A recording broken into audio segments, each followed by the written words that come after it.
Gambians, on the 6th of December last year, the United Democratic Party rejected the results of the elections as announced by the IEC, and we did so because we believed that there were malpractices in the entire electoral process from registration to voting.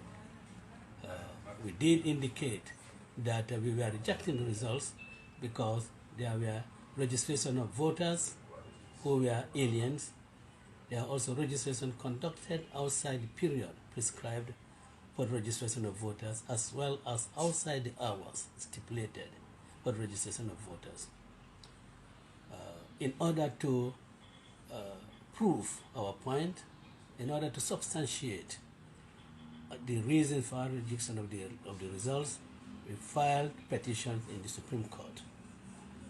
The Supreme Court struck out our petition on grounds of technicalities.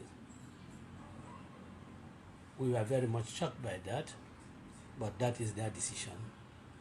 And what we presented to the Supreme Court is what has been stated by a Senegalese National Assembly member in the person of Usman Omar Cisse Souane, who in the Senegalese Assembly told President Malik Sall in no uncertain terms that he lives around the borders between the Gambia and Senegal, and that a vast majority of his constituency, named at least 10 to 11 villages, a vast majority of them are all in possession of our national documents. What can be a better proof of the electoral malpractices? If the Supreme Court had allowed us to present the necessary evidence, all these things would have come out.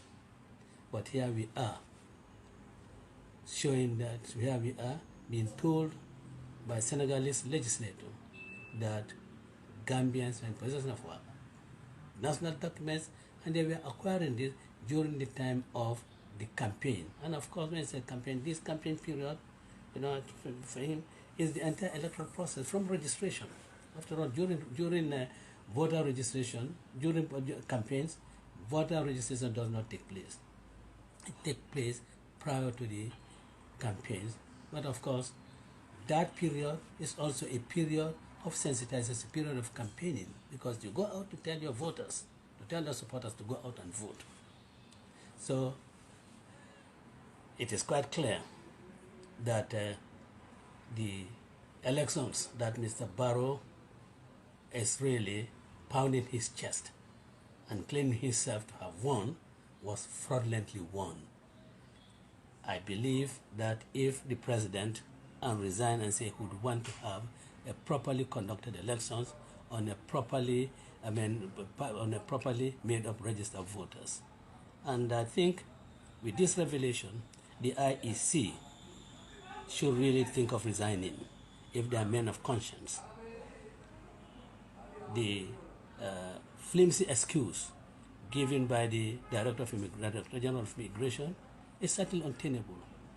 This gentleman did not express an opinion, he expressed facts, he stated facts, mentioned names of villages, and said that in fact the Gambian, those with Gambian national identity cards, we are really, we are really overpopulating the place to the extent that their own Senegalese nationality is becoming diluted with Gambians. We will make sure that none of those people vote at the coming local government elections. I think the Gambia government, headed by Barrow, is an illegitimate government. I think what has been stated by the Senegalese National Assembly member confirms the fraud that Ibrahima Silla referred to in an interview with the group of journalists when he said, "We know what we have done, we are going to win these elections." And what they have done is now being gradually unearthed. is now being gradually being known to the people. So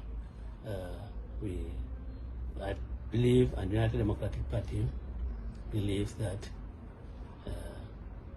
Barrow and his government are illegitimate, and that is why we do not recognize them, and that is why we have refused to congratulate them.